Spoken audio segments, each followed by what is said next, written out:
तहरीक इंसाफ ने इस रमज़ान के महीने के बाद एक तहरीक चलानी है। अपोजिशन की जमातों को इकट्ठा करने का टास्क इमरान खान साहब ने दिया था, लेकिन अभी तक अपोजिशन की बड़ी जमातें पाकिस्तान तहरीक इंसाफ के साथ एक स्टेज पर, एक पेज पर नजर नहीं आ रही हैं। क्या आने वाले दिनों में ये इत्तेहाद जो है वो तश्कील जो है वो पा सकेगा? चैलेंजेस क्या हैं, बात करेंगे, तज्ज़िया शामिल करेंगे। आमिर इलियास राना साहब हमारे साथ मौजूद हैं, सीनियर साहब के तज्ज़ेकार हैं। बहुत शुक्रिया आमिर इलियास राना साहब, आपने ज्वाइन किया प्रोग्राम में। ये बताएगा कि क्या लग रहा है, अपोजिशन का इत्तेहाद तश्कील जो है वो पा सकेगा? जिस तरह के चैलेंजेस और जिस तरह की एक दूसरे पे शकूक व शुबहात पाए जाते हैं, ये यूआई जो है वो तहरीक इंसाफ के करीब अभी तक नहीं आ पाई, मामलात उनके तय नहीं पा रहे। शायद हकान अब्बासी साहब भी कह रहे हैं कि तहरीक इंसाफ के अंदर खान साहब को अपनी इस्लाह की सबसे ज़्यादा ज़रूरत है। वो कह रहे हैं कि सड़कों पर आने का जो ऑप्शन है वो सबसे आखिरी ऑप्शन होना चाहिए।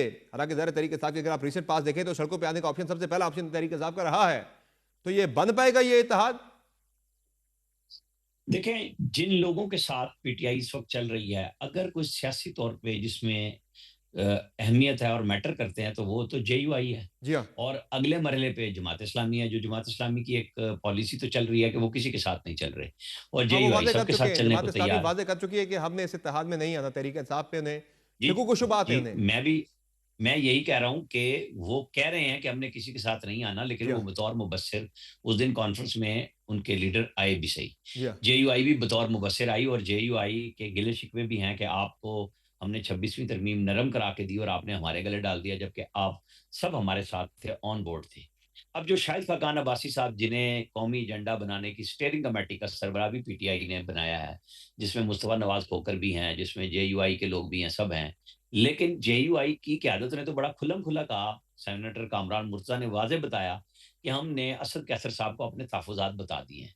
अब या तो इमरान खान साहब का ये बहाना करेंगे कि जी अभी तो हमारी मुलाकात नहीं हो रही, लेकिन उसके बाद इनकी मुलाकात हुई खान साहब से, जिस दिन असद कैसर साहब ने इशाइया दिया था। या और उसके बाद 3-4 दिन के बाद, बल्कि 1 हफ्ते के बाद, ये सेनेटर कामरान मुर्जा ने ये बात कही थी कि हमने अपने तहफ़्फ़ुज़ात पीटीआई के हवाले कर दिए। मैंने तो उसी दिन, उस जी हाँ। रात ही खबर दी थी ये कि जनाब मौलाना ने कहा है कि हमारे तहफ़्फ़ुज़ात पीटीआई के साथ हैं, पहले उन्हें दुरुस्त किया जाए। गो के एंड पे उन्होंने कहा कि बाहर जाके आप सब ने यही कहना है कि इलेक्शन कराए जाएँ, ये हुकूमत घर जाए। यानी वो मुतालबा उन्होंने वही रखा, लेकिन पीटीआई ठीक। के साथ ज़ाहिर है बार्गेनिंग एक तो केपी की है, पोज़ीशन है कि उसके अंदर मौलाना का अपना भाई ज़िला, उनकी पूरी पार्टी, अगर जो वो, मतलब हम ये मान लें कि जी मौलाना साहब ठीक कह रहे हैं कि उनके साथ धांधली हुई है, तो फ़ायदे में तो फिर पीटीआई गई है ना उस धांधली से। उससे नून लीग को तो कोई फ़ायदा नहीं हुआ वहाँ पे।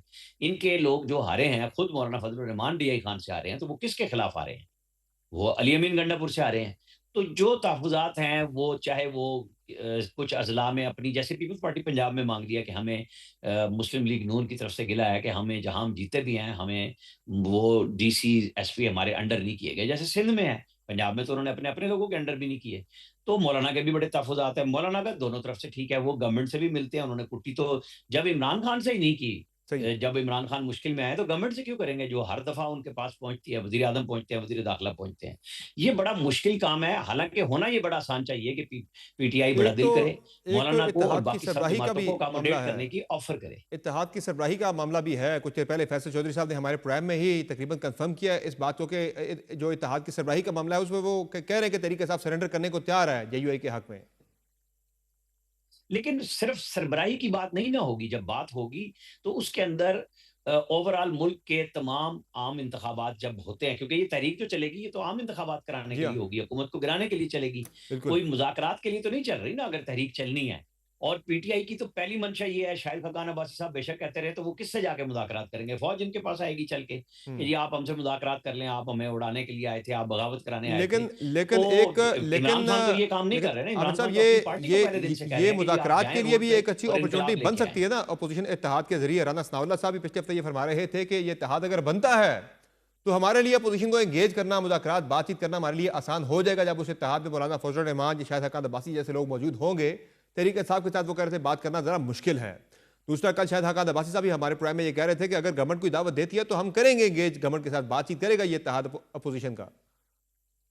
देखिए, अभी एक तो ये इत्तेहाद बना नहीं है। जी हाँ। जो तहरीक तहफ़्फ़ुज़ आईन पाकिस्तान एक कमेटी बनी है या कुछ भी बना है, वो तो पीटीआई ने पहले, जब वो खुद महमूद खान अचकज़ई ने जो इसके सरबराह हैं, कन्वीनियर हैं जिन्होंने कहा कि हमें तो पूछा ही नहीं और हुकूमत से मुज़ाकरात शुरू कर दिए और मुज़ाकरात ख़त्म भी कर दिए।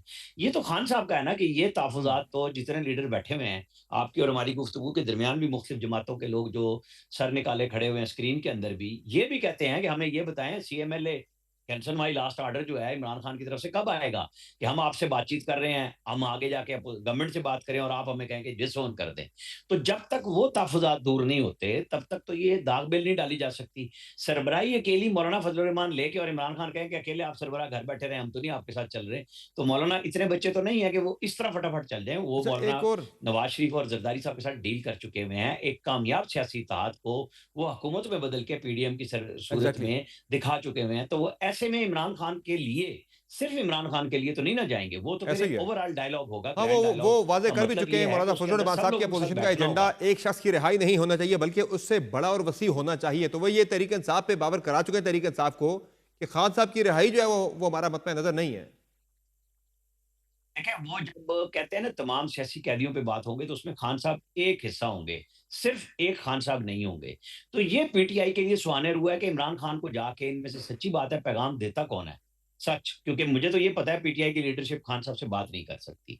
ये डरते हैं कि पता नहीं हमें ही ना शटअप कॉल मिल जाए और सच नहीं बताते और अच्छा खान साहब भी नहीं सुनना चाहते। कुछ उनको अंदाज़े होते हैं, कुछ वो दोनों तरफ अपनी पार्टी के लोगों को कि तुम सही है। संजानी चले जाओ, तुम डी चौक चले जाओ। ये गेम तो वो भी करते हैं और ये बात सारी तमाम सियासी जमातों को पता है कि जब तक क्लियर नहीं होगी इसके बारे में एक बात आई कि जी इमरान खान से मिलने जाके मौलाना, तो मौलाना ने कहा मेरी नंबर 2-3 की आदत मिल सकती है। तो वो सही। भी तभी जाएँगे ना जब हुकूमत एक तो रास्ता दे उन्हें मिलने के लिए या कोई चीज़ें हुकूमत के साथ भी तो तय करनी पड़ेंगी ना कि जी आप हाँ। पहले दिन यानी ईद के बाद इमरान खान ने कहा है हम सबसे मिलके और एक तहरीक चलाएँगे जिसमें उन्होंने बलोच रहनुमाओं के नाम भी लिए, पश्तून रहनुमाओं के नाम लिए जिनको इस कॉन्फ्रेंस सही में है। बुलाया भी नहीं गया। जिसके ऊपर पीटीआई के अंदर भी कंसर्न है कि इमरान खान का मैसेज और था और ये कॉन्फ्रेंस कुछ और हुई। हालाँकि तो ये कॉन्फ्रेंस के चीज़ें बड़ी पहले दिन तो क्लैरिटी माँगती अनाउंस हैं हुआ अभी। था स्टेज से कि उन लोगों को बुलाया गया है, लेकिन अगले दिन फिर वो पता चला कि कोई ऐसा इन्विटेशन नहीं है। अच्छा, एक चीज़ और भी है आमिर इलियास राना साहब, वो बड़ी इंपॉर्टेंट मूव एक गवर्नमेंट ने की है। खैबर पख्तूनख्वा में परवेज़ खटक साहब जिन्होंने अपनी जमात बनाई तहरीक इंसाफ को नुकसान पहुँचाने के लिए, तोड़ने के लिए, वो ऐसा तो नहीं कर सके थे, इलेक्शन में खुद अपनी सीट हार गए थे। उन्हें एडवाइज़र बनाया गया है, काबीना के अंदर शामिल किया गया है। क्या लग रहा है, क्या स्पेसिफिक टास्क जो है वो खटक साहब को दिया जाने वाला है? ज़ाहिर है ऑब्वियसली ये होगा तो टास्क फिर भी तहरीक इंसाफ ही हदफ होगी उन्हें एडवाइज़र बनाए जाने के इस मूव के पीछे? देखिए, मेरा ख़्याल है कि हम ज़्यादा एक्ज़ैजरेट कर रहे हैं मीडिया में बैठ के और क्योंकि परवेज़ खट्टक साहब की अपनी ज़ात की हद तक वो एक अच्छे बड़े पुराने सियासतदान हैं, इससे जी ज़्यादा हाँ, कुछ नहीं है क्योंकि अब उनके पल्ले कुछ नहीं है सियासी ऐसा ही है। नताइज के मुताबिक। वो नहीं सँभाल सके तमाम एस्टेब्लिशमेंट का साथ होने के बावजूद निगरान दौर में। तो अब उनकी अशकशोई भी चाहिए थी कि जी मैंने तो सारा कुछ अपना पॉलिटिकल कैरियर आपके लिए दाँव पे लगाया, तो उनको लाना भी था। तो वो एडवाइज़र बराए एडवाइज़र हैं, आगे चल के जैसे अली अमीन गंडापुर की विदिन द पार्टी पोज़ीशन ख़राब हो रही है कि लोग उनको कह रहे हैं कि वो कंप्रोमाइज़ हैं, वो असल स्टोरी नहीं बताते कि वो हर दफ़ा इस्लामाबाद से क्यों गायब हो जाते थे। तो उस सूरत में अगर आगे चल के कोई फॉरवर्ड ब्लॉक बनता है और अली अमीन को कोई पॉलिटिकली ज़रूरत पड़े, जो कि वो कभी नहीं मानेंगे अगर उन्होंने बगावत करनी है अली अमीन ने, जो कि मैं अब अभी नहीं कह रहा कि वो बगावत कर रहे हैं, तो फिर वो शायद जाके कोई बात बने। हाँ, अभी तो सिर्फ़ परवेज़ खट्टक साहब को अकोमोडेट किया है। बहुत शुक्रिया आबिर इलियास राना साहब, आपने प्रोग्राम में ज्वाइन किया। प्रोग्राम में आगे बढ़ेंगे और बात करेंगे